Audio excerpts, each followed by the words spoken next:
Welcome to the Wicked Podcast, where we read the business books you don't have the time for. I'm Marcus Kirsch.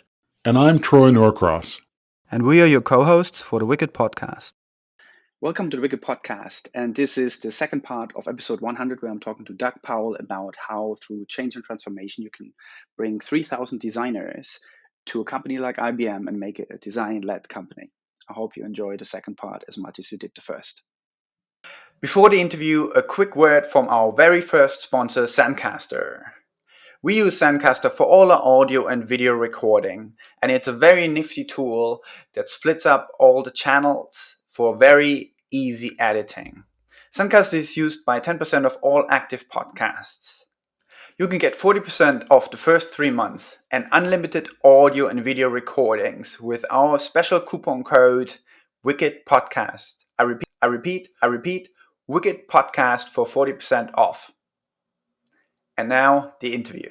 So when you mentioned that with the you said it's a blunt statement that some people are hired a bit prematurely. Yeah. So does that then therefore really mean that the actual right approach is to, do rather a grassroots, start small, which still means you need a sponsor, you need to have these people's backs, because they often end up in a place where the context not set up for them. So it needs to be bigger effort. If it's a bigger effort, it needs a sponsor, it needs more investment, right? So it's probably very tricky to say which size do you start with, so you'd be safe enough to have a safe space for them. And I remember, and I've been at places like banking, or I think over NHSX, we had stories where services under hired, quite a few actually, were put in there, and then the process for them didn't exist. So they were running around there, joining projects, trying to do stuff that didn't fit into the prioritization model. So they had to figure things out, and only on the second project they could finally sort of show and say, hey, now that we know how you work, now we can propose how we should be working. And then going higher up and say, look, we just did this is missing, this is what we did, here's the value, can you please propagate that we're now doing it that way? Because alone we can't just stand in the room as the new guy on the block and say, hey, you're listening to me now and I tell you what to do as a medium level designer. So So what's if I say that, what's your reaction? What do you think might just about work, sort of, in terms of setup? What should we be prepared to do as a first step? Yeah, I don't think it's an either or. I don't think there's a single right answer, but that's exactly the conversation that we want to be engaging that sponsor that you just mentioned. And yes, absolutely, that sponsor, we need that sponsor. We need their advocacy. We need their support. And let's have that conversation. Let's get in there with them and say, how there are several, we have several options about how we can approach this. We can bring in a chief design officer right now and then fill in underneath them. We can build from from the grassroots, and those are two viable options with different risks, different time frames, et cetera. Let's work this out. That's a great conversation to have with a committed executive sponsor who really sees the potential. That's so yes, we can have a point of view about that, but we don't need to have the answer, and the answer isn't going to be the same for every company. Yeah. And if we talk about, because I think we mentioned it here, that we talked about the CEO, the CFO is probably often very likely also a key person that is probably as far away as possible from understanding design. And I surely had my fair share of conversation with finance that just don't quite see this. Design can often be very qualitative. It's even harder to measure, and it's known for that, or there's a myth that is unmeasurable, even so we know it is. What's sort of the better thing to go to a CFO or finance person to? Is it really the cost savings, or is it really then sort of quality improvement and higher margins, or even potentially sometimes and I haven't really heard a lot of these things really working. Like innovation, where you say, well, designers also experiment, and we're looking at stuff. We're looking at 100 ideas. There will be one that we'll make money with, and there will be 30% of our future revenue, because this is sort of how innovation works, right? If you look at Clayton Christensen and say, X amount percent, there's a big chunk that will be future revenue, and that's also established, but also often forgotten.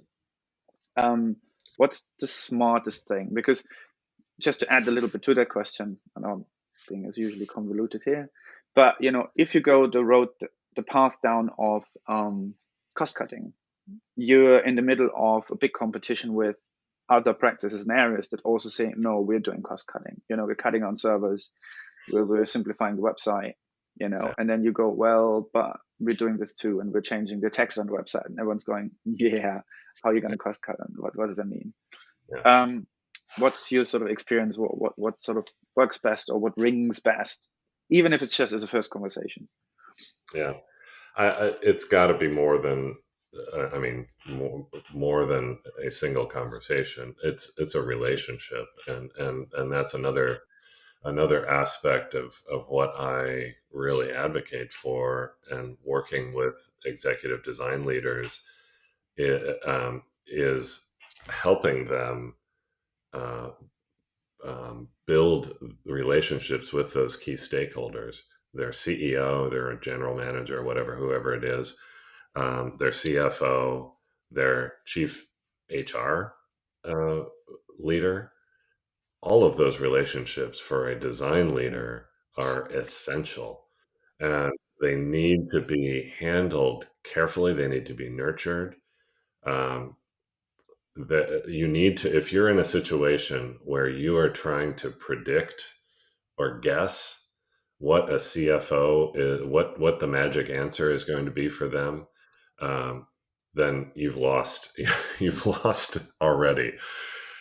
Instead, you need to be in a situation where you've gotten to know that person so well. You know the pressures they're under.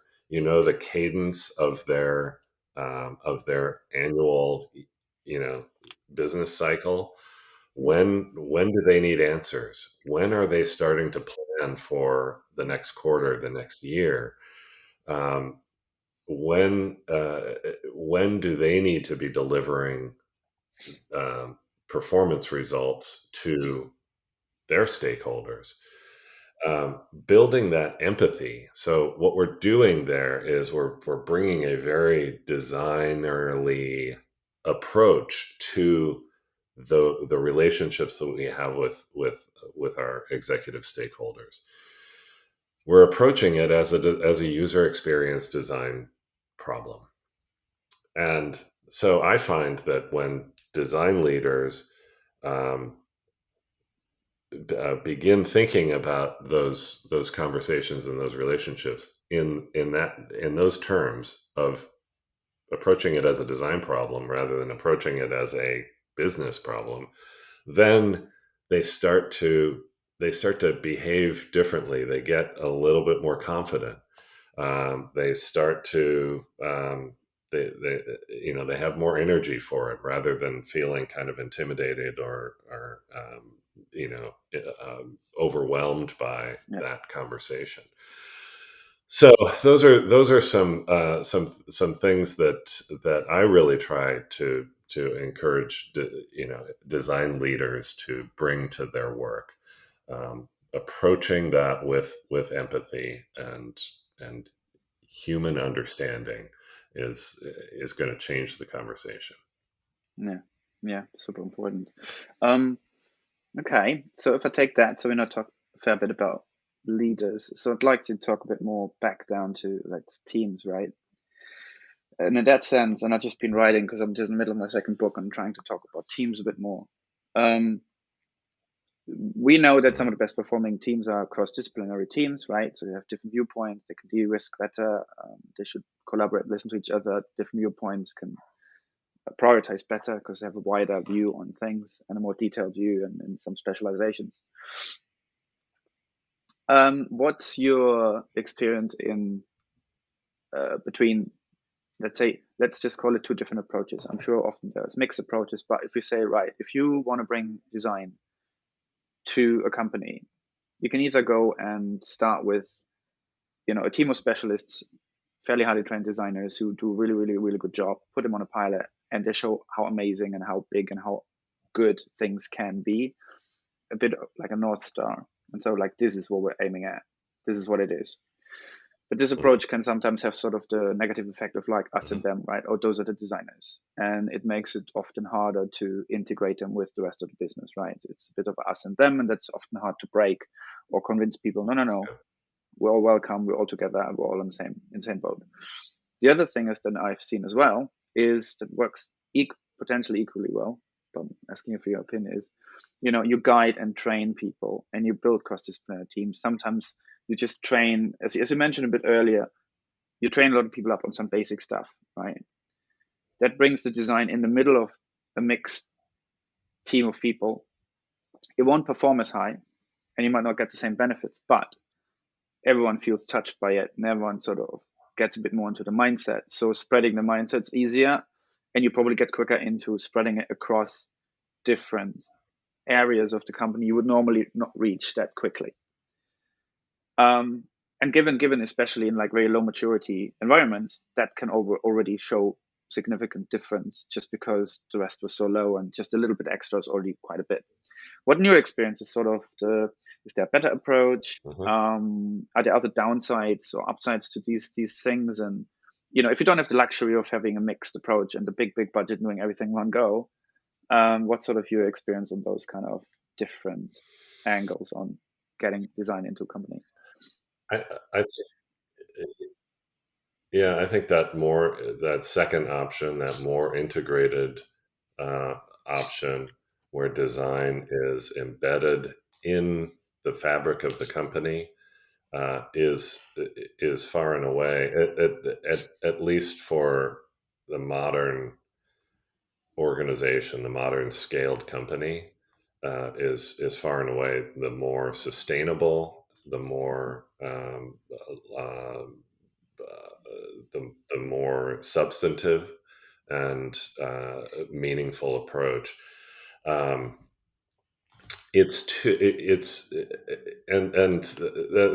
was very much the approach that we took in building the program at IBM, where everything from the organizational positioning of these teams into the cross-functional ecosystem that you're describing, but also where designers were working. Oftentimes a company will create a design lab or a design center, a very separate space where designers go, and it's very sexy and it's very glossy and cool, but it's also very separate. And that distance creates a tension. The rest of the company feels like, oh, we can't go there. That's not our space. That's where the designers do their thing. And consequently, there's just a lack of integration there, a lack of connection that really happens. When we were building the initial network of studios, global studios, design studios at IBM, we built those initial probably 10 or 12 studios on existing IBM campuses. So we could have built them in here. I'm in Austin, where the global design headquarters for IBM is, and this was where we built the first studio for IBM back in 2013, 2014. We could have built that in a cool part of Austin, and we could have made it really sexy and really sort of a showcase space. It ended up being a very cool space, but we built it on an old IBM campus, a 50-year-old campus that quite frankly the buildings were a little run down and the campus was kind of run down. It wasn't a modern sort of glossy, glassy, metallic, office park. It was, it was kind of an old school, I don't know, 70s or 80s era. More like a garage kind than of gray than buildings. a skyscraper. But Yeah. but importantly, yeah, exactly. Importantly, though, that's where the other that's where the other IBMers were. That's where those cross-functional team members were working. And so, yes, we had a design studio there, but we opened the doors. Those cross-functional leaders were encouraged to come in to experience the way that designers were working in that space. We really worked hard to kind of open the access to the designers, to the space, and to the way of working, with the intent that that was another way that we were going to be integrating it into the company. It's interesting because I think, interestingly, we did exactly the same over at BT when we started building service design teams there as well. Because we're working right in the middle of everybody else. We sort of had a room, and then when we built, we didn't have whole design studios. We had like design rooms that we built in different places and across the globe, like India and so on. But they were often very makeshift, or they were just a round of posters with nice things on it, and people would meet in front of them, kind of thing. So it was very low key, but it really worked because you were really in the place where everybody else is, and it didn't look special in ivory toe or anything like that. So that seems to be like a really, really well working approach. So that's interesting to see the similarities there when, to see where things work and how the other approach might be a bit too much and how that splits, and which maybe then gets me a little bit further into the conversation, because I have to probably, just because it's probably everywhere now, I have to bring up a little bit AI and design, and AI and creating things and testing things. Mm-hmm. And I know a lot of the things that we're probably going to now talk for the next 2 minutes about is very assumptive because it's early days. There's a lot of stuff happening. A lot of things, more than just hype, but where these things are going, we don't know. So there's a ton of tools out there that seemingly, at least from an aesthetic, or not just from an aesthetic point of view, take on the work of designers and other people, right? So the automation aspect, yet again, is carving into this, where we, especially as designers, say, we're banging on about the people aspect, and people are the value, both the people that we're designing for or working or creating for, and the people who work inside of the companies who come up with ideas and test things a bit differently than just some algorithm that pops out things, right? And I've not been working with some of these things for a couple of weeks, and you quickly get to the limitations. And it's not just the limitations; there's also that you need to know the tools as well to a certain extent. So yet again, it's the same as every other tool, if I'm simplifying it, where, like any API, it has its limitations. You need to be able to know how to integrate it. It doesn't always connect to anything else. And you need people who understand this, who train this, who learn this, to actually make these things, put these things together. So yet again, you actually need people. How much do you think we're now under threat to make a bigger mistake and actually getting rid of people just when we're sort of maybe getting a bit of groundswell, but maybe not, because of the economic situation? It's just a lot of design people are just being pushed out again. So we just had a bit of a downturn again, even though we had a bit of traction. Is it ever going to end, or what's going to happen on that one, you reckon? Without trying to be too futuristic about it. Yeah. No, it's.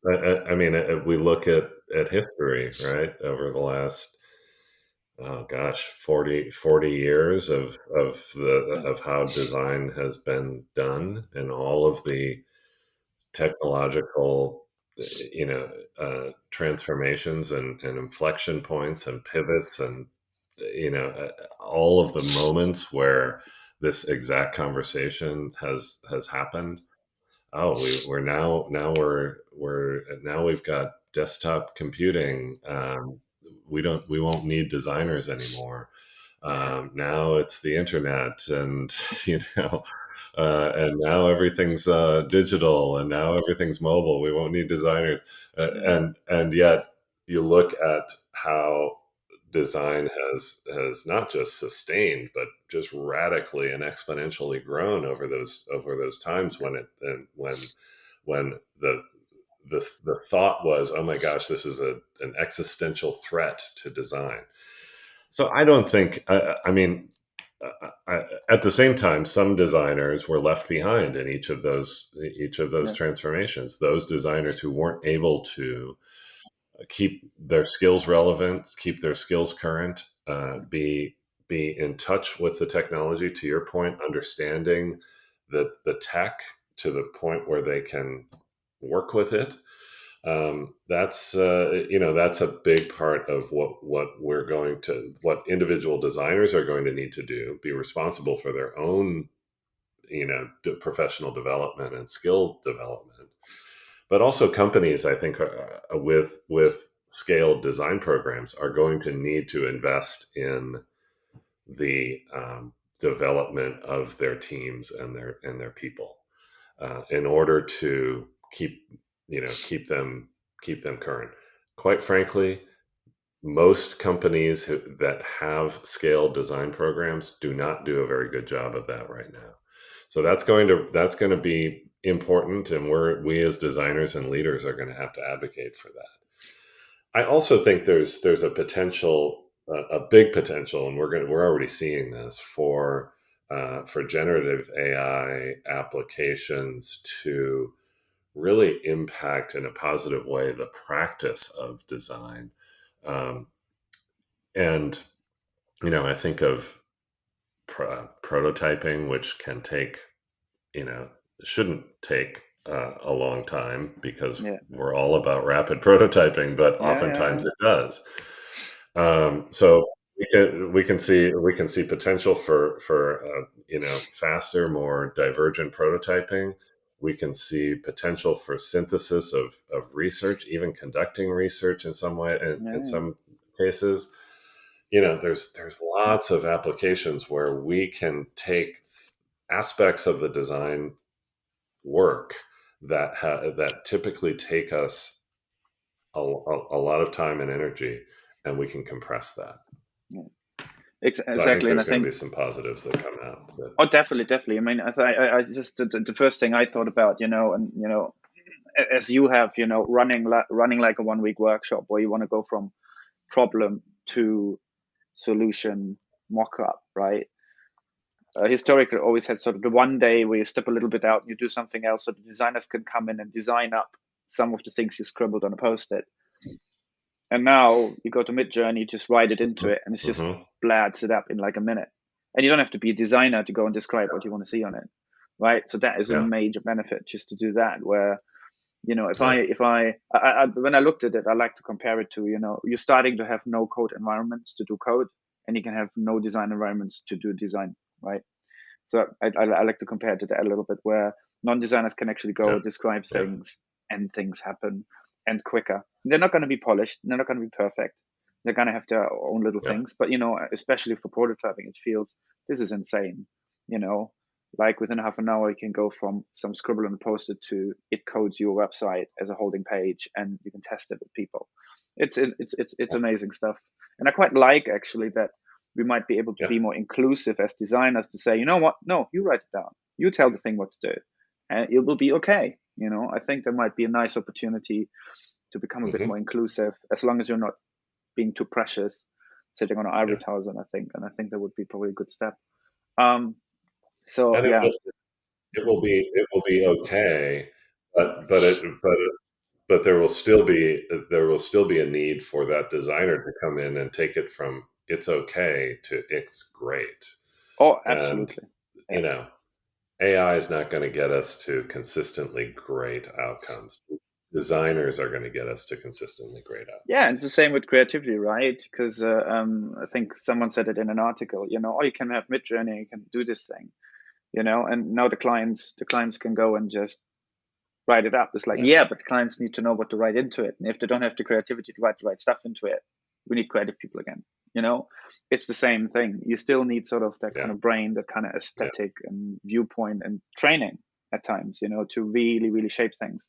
And again, Yet again, you need people. Yet again, you need designers. So I think is a nice big